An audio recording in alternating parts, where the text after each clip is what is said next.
Salut la famille, j'espère que vous allez bien.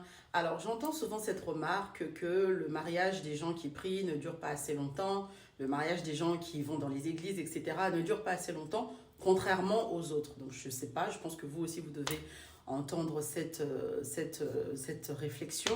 Alors moi ce que je pense c'est que malheureusement aujourd'hui dans le milieu chrétien, dans le milieu des églises en général, hein, je ne vise pas une église en particulier, on a souvent une image un peu trop scénarisée, un peu trop surréaliste sur le mariage. Parfois, quand j'entends certaines prédications, certains messages concernant le mariage, ou même quand j'entends certains frères parler du mariage, on peut comprendre qu'ils ont vraiment une image qui est assez faussée, assez éloignée de la réalité. Alors moi, ce que je dirais déjà en tant qu'homme, c'est important de se préparer. En tant qu'homme, soyez déjà des hommes responsables, autonomes. Voilà, tu fréquentes une fille, tu envisages de te fiancer, de te marier par la suite.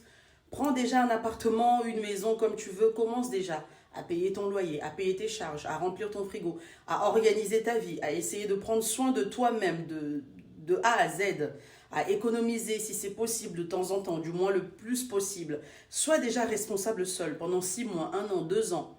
Et après, si tu vois que tu y arrives, éventuellement, tu pourras envisager d'être en couple avec une femme. Aujourd'hui, beaucoup d'hommes ont cette image.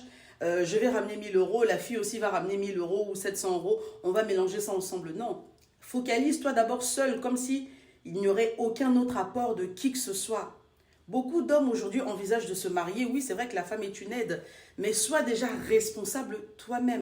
Sois déjà responsable toi-même. Et malheureusement, aujourd'hui, beaucoup de frères n'ont pas le réel sens des responsabilités. Beaucoup de frères sont un peu des fils à maman, des fils à papa. Voilà. Beaucoup de frères n'ont pas une réelle vision de la réalité et du futur. Et concernant les sœurs, alors concernant les sœurs, bon, je ne sais pas si c'est de la faute des sœurs ou si c'est de la faute des frères qui complexent les sœurs. Les sœurs, soyez vous-même en fait. Soyez vous-même. Ne vendez pas une image au-dessus de ce que vous êtes.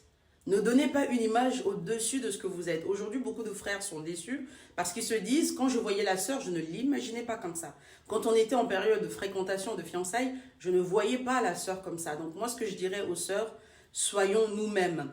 Ne montrons pas une image qui est faussée de ce que nous sommes. Et ce que j'aime souvent dire aux gens, et je l'ai déjà dit dans de précédentes vidéos, c'est pas les qualités sur lesquelles il faut se focaliser. Les qualités, c'est du bonus. Tout le monde aime les qualités. C'est comme un dessert. Tout le monde aime les desserts. Focalise-toi sur les défauts. Que ce soit les hommes ou les femmes, focalisez-vous sur les défauts de la personne. En fait, il faut se poser la question, voilà, la sœur, elle a tel défaut. Le frère, il a tel défaut. Est-ce que moi, je suis en mesure de supporter ces défauts-là? Ne vous focalisez pas sur le fait que elle est jolie, il est beau, elle est waouh, il est waouh. Non, non, non, non, non. Elle travaille pas, née en Afrique, née en Europe, née ici, grandit là-bas. Enlevez tout ça aussi, ces discours-là, née ici. Ah, arrêtez d'être complexé. Oh, elle est née ici, elle a grandi ici, elle parle anglais, elle parle allemand. Arrêtez tout ça. Focalisez-vous sur les défauts de la personne et posez-vous cette question. Est-ce que je suis en mesure de supporter, de vivre avec ces défauts? Est-ce que je suis en mesure aussi de l'accompagner, de l'aider pour essayer de faire disparaître ces défauts?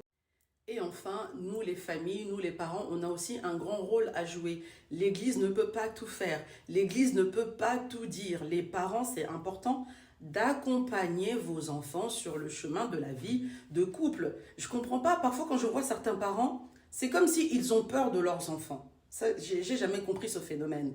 Il ne faut pas avoir peur de vos enfants, non.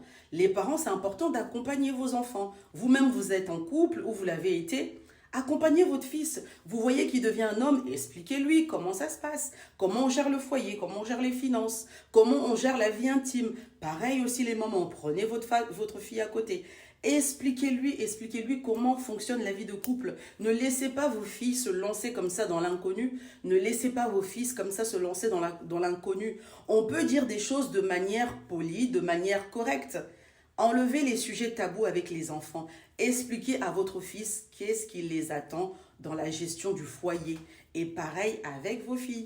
Et enfin, toi qui envisages de te marier, sache que l'amour ne suffit pas. L'amour ne suffit pas. Il ne faut pas s'arrêter sur des critères physiques. Il est beau, elle est belle, il est ceci, il est cela, elle est ceci. Non, l'amour ne suffit pas.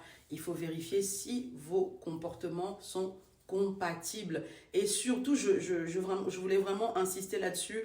Soyez vous-même en fait. Si tu es quelqu'un qui te fâche de telle manière, c'est important que l'autre le sache. Ça vraiment c'est important, surtout nous les sœurs, parce que les sœurs, je ne sais pas pourquoi d'ailleurs, on a souvent tendance à vouloir dissimuler notre véritable identité. Non, soyez vous-même. Il faut que la personne, l'homme en face, sache ce qu'il attend. Et vous les frères, soyez responsables. Ne vous reposez pas seulement sur les femmes, soyez responsables. Et si je reviens à la parole de Dieu, moi personnellement, il y a deux histoires dans la Bible qui concernent l'amour, le mariage que j'aime beaucoup. C'est Isaac et Rebecca.